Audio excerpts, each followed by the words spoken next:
Короче, осындай приложение тауып алдым да и қазір подписаться, лайк, комментарий достарыңа тарат дегенді еттім да достар. Одан кейін мен қазір ойнап тазым и 10 рет подписаться түсті, 10 рет лайк түсті, 9 рет комментарий, 9 рет достарыңа тарат түсті да. И мен енді примерно 5 рет дейтем. Біріншісі кетті, біріншісінде достарына тарат түсті, екіншісінде не түскен, екіншісіне комментарий түсті, үшіншісіне үшіншісіне достарына тарат түсті тағы да. И сосын төртіншісі комментарий, и бесіншісі әрине подписаться. Ал қазір бүкілі 11, тек лайк қана 10. Енді бір ойнатып жібереміз. Үшеуіне ғана лайк уже ойнамайды, лайк кетіп қалды. Үшеуі ғана подписаться достар. Соқтан достар, арнаға тіркеліңіздер. Көп рет подписаться түсті, соқтан арнаға тіркеліңіздер. Ал мен қазір футбол туралы ететін болам. Міне достар, короче жаздым. Енді ойнайтын боламыз. Кім түсеткен? Енді футбол білетіндер бұны біледі. Әрине Реал Мадрид түсті. Реал Мадрид қазір Ла Лиганың топ клубтарының бірі. Так, ПСЖ түсті. ПСЖ. Месси солар бар. Неймар, Мбаппе, Ньюкасл түсті.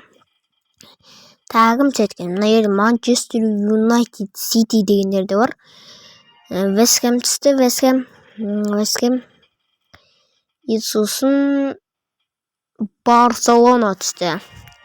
Бұптал насыр түспей қойсын. И давай түсіріп жіберейік. Рональдо. Так, түспей атыр. Что-то ПСЖ түсті. Так. Рома теміне. Рома түсті. Рома клубы. Ромадан Дибала кетейін деп атыр. Нерде Юнайтед түсті.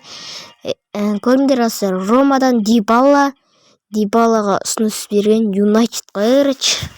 Сити.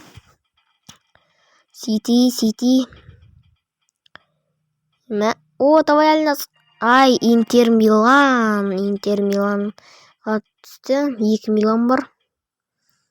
Бавария ПСЖ-дан атып кеткен болатын бір күнелмен. Так. Жоқ, Вест Хэм түсті ме? Аль-Наср түспей атыр достар. Аль-Наср. Енді ана екінші Милан. Интер Милан емес, екінші Милан. Так, бұл Ливерпуль деп айтам ау, ағылшындар. Ньюкасл клубы. Аль-Наср түсі. Сәл қабеді ғой. Так. Мына екінші Милан түсті. Так. Аль-Наср. Болды ғой, әйтеуір түсті ғой. Ал сенімен бірге болған мезгіл сенсе қош